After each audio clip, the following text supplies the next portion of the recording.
Hello friends, welcome to SSC coaching centre. दोस्तों, आज की वीडियो में बात करेंगे साधारण ब्याज के प्रश्नों की। दोस्तों, साधारण ब्याज के प्रश्न एनटीपीसी का एग्जाम हो आपका, चाहे एसएससी का हो, सभी एग्जाम्स के लिए इंपॉर्टेंट होते हैं। तो वीडियो को पूरा अंत तक देखिएगा। अंत तक देखने का मतलब है, अगर आप वीडियो को अंत तक देखेंगे तो पूरी जानकारी आपको मिलेगी।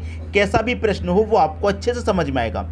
अगर आप पहले ही वीडियो को छोड़ देंगे तो पूरी जानकारी आपको नहीं मिल पाएगी और ये नहीं पता चल पाएगा कि किस तरह के प्रश्न एग्जाम में पूछे जाते हैं। इसलिए वीडियो को पूरा अंत तक देखा करें। तो चलिए स्टार्ट करते हैं। दोस्तों, पहला प्रश्न है आपका, यदि 10 साल में 800 रुपये 1200 रुपये के बराबर हैं तो प्रति वर्ष साधारण ब्याज की दर कितनी है?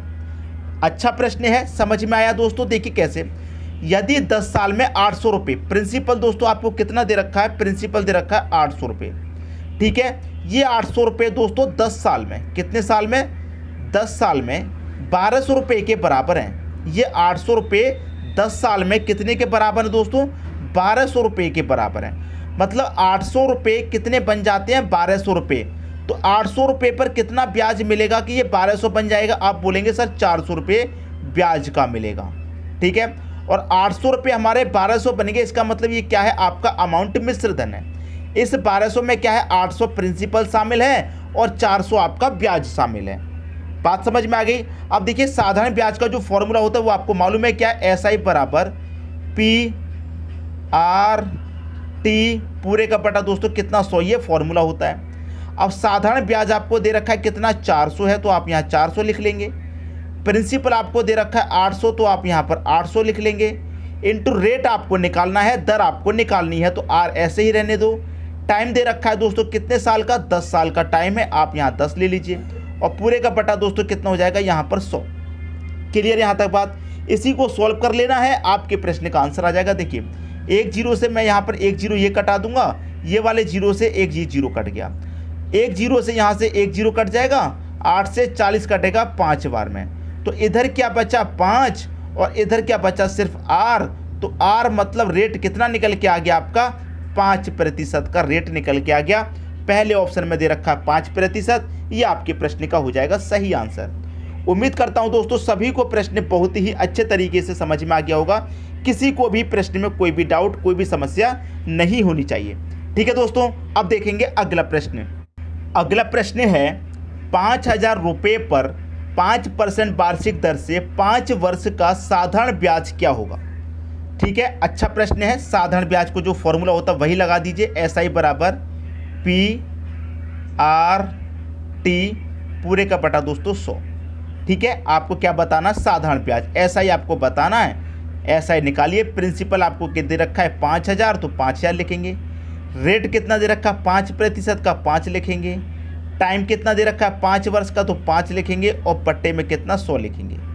अब देखिए, कटाइए 2 जीरो से सीधा सीधा आपके यहाँ पर ये 2 जीरो कट गए। ठीक है, 5 का मल्टीप्लाई 5 से करो 25, 25 का मल्टीप्लाई 5 से करो 125। कितना? 125। और यहाँ पर जो एक जीरो बचा है वो भी आ जाएगा। तो 1250 क्या हो जाएगा आपका? साधारण ब्याज, सिंपल इंटरेस्ट 1250। 1250 दे रखा है आपके बी ऑप्शन में। ये हो जाएगा आपके प्रश्न का सही आंसर। तो ये मैंने आपको बताया दोस्तों फॉर्मूला बेस। इसको देखिए आप डायरेक्ट कैसे कर सकते हैं, मैं आपको एक तरीका और बताता हूँ डायरेक्ट कैसे कर सकते हैं इस प्रश्न को। देखिए, एक वर्ष का जो रेट है 5% है, तो 5 वर्ष का कितना हो जाएगा? 5 का 5 से मल्टीप्लाई कर दो, 25% हो जाएगा। भाई, एक वर्ष का जो रेट है वो 5 है, तो 5 वर्ष का कितना हो जाएगा? 25% रेट हो जाएगा आपका। क्लियर हुई बात? तो यहाँ पर क्या करेंगे, ये आपका दोस्तों कितना है? 5000। 5000 का आप 25% निकाल लेंगे, आपके प्रश्न का आंसर आ जाएगा। ब्याज आपको मालूम हो जाएगा कितना है। समझ में आई बात? नहीं समझ में आई? देखिए कितना है? 5000 रुपये। 5000 का क्या निकालेंगे आप? 25%। परसेंट का मतलब आप जानते हैं दोस्तों, बट्टे में 100 होता है। 2 जीरो से आप यहाँ पर ये 2 जीरो कटा देंगे, 25 25 125 होता है, और एक ये जीरो मतलब 1250 आ गया कि नहीं आ गया? अब बताइए, इसको करने में समय लगा या फिर ये जो फॉर्मूला बेस आपने किया है इसमें समय लगा? मैंने तो आपको दोनों ही तरीके बता दिए, जैसे आप चाहें वैसे सॉल्व कर सकते हैं। मेरा जो बताने का काम था मैंने आपको दोनों तरीकों से बता दिया, फॉर्मूले से भी और डायरेक्ट भी कैसे निकालते हैं। ठीक है, अब देखेंगे अगला प्रश्न। अगला प्रश्न है, एक धनराशि 3 वर्षों में साधारण ब्याज पर 815 रुपये एवं 4 वर्ष में 854 रुपये हो जाता है, वह धनराशि क्या है? ठीक है, देखिए कोई राशि हमारी 3 वर्ष में कितनी हो जा रही है, 815 हो रही है। भाई 3 वर्ष में कितनी होगी, 815। तो कोई धन रहा होगा जिस पर ब्याज लगा करके वो 815 हो गया 3 साल में, ठीक है। लेकिन 4 वर्ष में कितना हो गया, आप बोलेंगे 4 वर्ष में हो गया 854 रुपये। भाई 3 वर्ष में हो गया था 815, 4 वर्ष में हो गया 854। तो 3 वर्ष से 4 होने में कितना वर्ष बढ़ा, 1 वर्ष।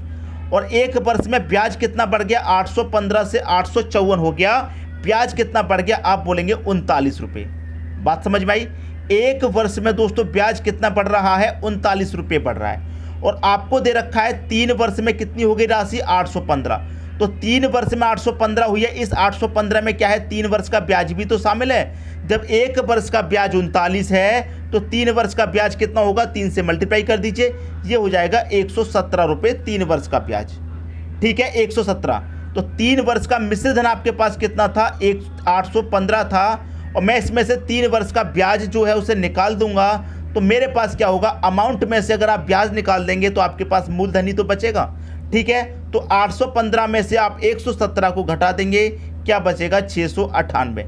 ये आपका क्या बचा, मूलधन बचा, यही आपकी धनराशि बची 698। ये आपका आंसर आ गया। 698 कहाँ दे रखा है, सी ऑप्शन में दे रखा है। ये आपके प्रश्न का बिल्कुल सही आंसर हो जाएगा। सबकी समझ में बात आ गई। जब कोई राशि 3 वर्ष में 815 है तो इसका मतलब क्या है, इस 815 में हमारा 3 वर्ष का ब्याज भी शामिल है। 1 वर्ष का ब्याज 39, तो 3 वर्ष का कितना, 117। तो मैं इस 815 में से 117 ब्याज का निकाल दूंगा, तो मेरे पास मूलधन बचेगा कितना था, 698 रुपये मूलधन था। उम्मीद करूंगा कि सभी की समझ में प्रश्न बहुत ही अच्छे तरीके से आ गया होगा। किसी को भी प्रश्न में कोई भी डाउट या कोई भी समस्या नहीं होगी। अब देखेंगे दोस्तों अगला प्रश्न। अगला प्रश्न है, यदि किसी धनराशि पर 6 वर्ष का साधारण ब्याज मूलधन के 30% के बराबर हो तो यह कितने समय बाद मूलधन के बराबर होगा। बहुत ही बढ़िया। यदि किसी धनराशि पर, कोई धनराशि है लेकिन वो आपको नहीं पता, तो आप उस धनराशि को अपनी तरफ से दोस्तों 100 मान सकते हैं। कोई धनराशि है नहीं पता, आप उसे अपनी तरफ से 100 मान सकते हैं। आपने उस धनराशि को 100 मान लिया। अब देखिए प्रश्न में क्या कह रहा है, धनराशि पर 6 वर्ष का साधारण ब्याज मूलधन के 30% के बराबर है। जो 6 वर्ष का ब्याज है वो क्या है दोस्तों, 30% के बराबर है। कितने के, 30% के। भाई 6 वर्ष 30% के, 6 वर्ष का रेट कितना, 30%। तो 1 वर्ष का दोस्तों कितना हो जाएगा, आप जानते हैं 5%। भाई 6 वर्ष का 30% तो 1 वर्ष का 5% हो जाएगा, ठीक है। यहाँ तक बात क्लियर हुई। अब देखिए वो राशि कितनी थी, 100 रुपये थी। भाई 100 रुपये की राशि है, 1 वर्ष का रेट कितना है आपका, 5% है। 1 वर्ष का रेट कितना, 5%। तो 100 को कटा देंगे 5 से, कितनी बार में कटेगा, 20 बार में कटेगा। इसका मतलब 20 वर्ष। तो कितने समय बाद वो मूलधन के बराबर होगा, 20 वर्ष के बाद होगा। 20 वर्ष दे रखा है आपके पहले ऑप्शन में। ये आपके प्रश्न का हो जाएगा दोस्तों सही आंसर। उम्मीद करता हूं कि सभी की समझ में अच्छे तरीके से प्रश्न आ गया होगा, ठीक है। अब देखेंगे अगला प्रश्न। अगला प्रश्न है, यदि एक व्यक्ति ने एक बैंक में 15,000 रुपये 6 वर्षों के लिए जमा किया, यदि उसे 4500 का ब्याज प्राप्त हुआ तो ब्याज की दर प्रति वर्ष है। रेट पूछ रहा है। तो सबसे पहले तो आपको यही होना चाहिए, साधारण ब्याज को जो फॉर्मूला है वो याद होना चाहिए। ऐसा ही बराबर क्या, PRT पूरे का बटा दोस्तों कितना, 100। ये फॉर्मूला होता है। साधारण ब्याज कितना है, 4500 रुपये है, तो आप यहाँ पर 4500 लिख दीजिए बराबर।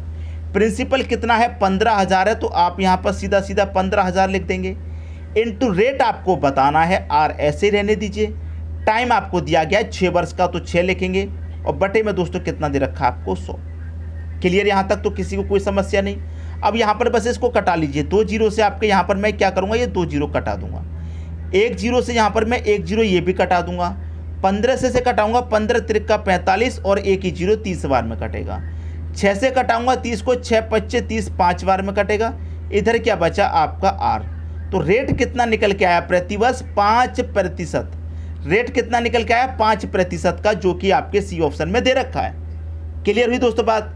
तो आपको कोई भी प्रश्न हो, चाहे वो साधारण ब्याज का हो, चाहे चक्रवृद्धि ब्याज का हो, कोई सा भी प्रश्न हो, हमने आपको सभी कराए हैं। आपको प्लेलिस्ट में जाना है, साधारण ब्याज के प्रश्न देखिए, साधारण ब्याज की प्लेलिस्ट बनी हुई है। चक्रवृद्धि ब्याज का देखना है, चक्रवृद्धि ब्याज की प्लेलिस्ट बनी हुई है। अलजेब्रा देखना है, रीजनिंग देखना है, अगर आपको नंबर सिस्टम देखना है, सभी की दोस्तों अलग अलग प्लेलिस्ट बनी हुई हैं। तो जो भी आपको वीडियो देखना है आप प्लेलिस्ट में जाकर के, चैनल की प्लेलिस्ट में जाकर के जो वीडियो देखना चाहते हैं वहाँ से आप देख सकते हैं, ठीक है। और दूसरी बात मैं ये जानना चाहता हूँ, हमारा जो पढ़ाने का तरीका है वो आपको दोस्तों कैसा लगता है, समझ में आता है या नहीं आता है, वो आप कमेंट बॉक्स में मुझको ज़रूर बताइएगा, ठीक है दोस्तों। वीडियो कैसा लगा कमेंट बॉक्स में बताना है, वीडियो हम कैसा बनाते हैं ये भी आपको बताना है। और चैनल को अगर आपको पहली बार देख रहे हैं, चैनल को सब्सक्राइब नहीं किया है तो सब्सक्राइब करके बेल आइकन का बटन दबा दें ताकि सभी वीडियो का नोटिफिकेशन आपको पहुंचे, ठीक है दोस्तों। वीडियो देखने के लिए आपका बहुत बहुत धन्यवाद।